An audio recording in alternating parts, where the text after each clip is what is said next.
மதுரை மாவட்டம் கொண்டையம்பட்டி வண்ணாத்தி மலையில் விதிமுறைகளை மீறி பாறைகளுக்கு வெடி வைத்து சிலர் கனிம வள கொள்ளையில் ஈடுபடுவதாக குற்றச்சாட்டு எழுந்துள்ளது. கூடுதல் விவரங்களோடு இணைகிறார் செய்தியாளர் விக்னேஷ். அவரிடம் பேசலாம். விக்னேஷ், வணக்கம். தொடர்ந்து இந்த மாதிரியான குற்றச்சாட்டுகள் பல்வேறு பகுதிகளில் எழுந்து வருது. இருந்தாலும் அரசாங்கம் தரப்பிலும் நடவடிக்கை எடுக்கப்பட்டு வருகிறது. இப்ப இந்த பகுதியை பொறுத்தவரைக்கும் இந்த செயல்களில் ஈடுபடுவோர் யார் என்பது பற்றின விவரங்கள் கிடைக்கப்பட்டிருக்கா? அங்க இருக்கக்கூடிய பொதுமக்கள் சொல்வது என்ன?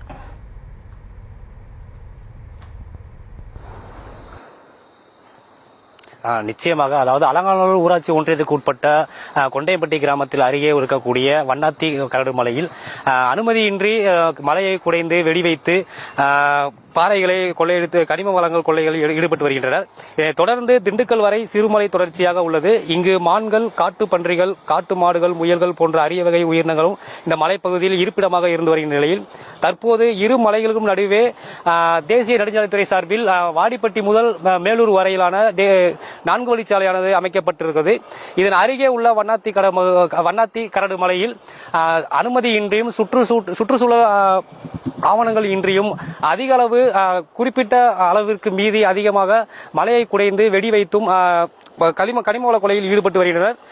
மலையின் நடுவே இருப்பதால் மலைகளுக்கு செல்லும் விலங்குகளுக்கு இடையே போக்குவரத்து பாதிப்பு ஏற்படக்கூடாது என்பதற்காக தமிழ்நாட்டிலேயே முதன்முறையாக விலங்குகளுக்காக மேம்பாலம் கட்டுப்பணியானது நடைபெற்று வருகிறது. தற்போது வகுத்துமலை பகுதியில் இருந்து அருகே உள்ள வண்ணாத்தி மலையில் இரவு பகலாக சுமார் 24 மணி நேரங்களும் மலையை வெடி வைத்து குடைந்து அதன் கற்களை சுமார் 50க்கும் மேற்பட்ட கனரக வாகனங்கள் மூலம் ஏற்றி பல்வேறு கிரஷர் குவாரிகளுக்கு அனுப்பி விற்பனை செய்யப்பட்டு குற்றச்சாட்டு எழுந்து வருகிறது. அரசு அதிகாரிகள் இரவு நேரங்களில் மலைகளை உடைத்து கற்களை லாரிகளில் கடத்துவதற்கு கண்டுகொள்வதில்லை என இப்பகுதி மக்கள் குற்றம் சாட்டி வருகின்றனர். மேலும் இப்பகுதியில் அனுமதியை மீறியும் மலையை குடைந்து பல்வேறு சட்டத்துக்கு புறம்பாகவும் இந்த மலைகளை குடைந்து இதனால் வெடி வைத்து இந்த மலைகளை தகர்த்துவதால் அருகே உள்ள கிராமத்தினர் மிகுந்த சிரமத்திற்கும் அதிக அளவு பாதிக்கப்பட்டு வருவதாகவும் கூறப்படுகின்றனர். தமிழக அரசு மலைகளை உடைப்பதற்காக விதிமுறைகள் வகுத்துள்ளனர். இதனால் இந்த குவாரிகள் இயங்குவதற்கு காலை 7 மணி முதல் மாலை 5 மணி வரை தான் அனுமதி உள்ளதாகவும் கூறப்படுகிறது.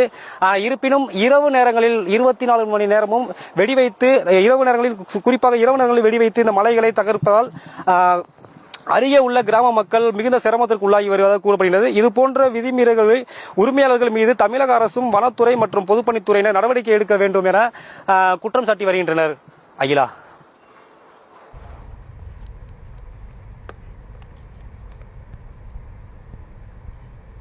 கள தகவல்களுக்கு நன்றி விக்னேஷ்.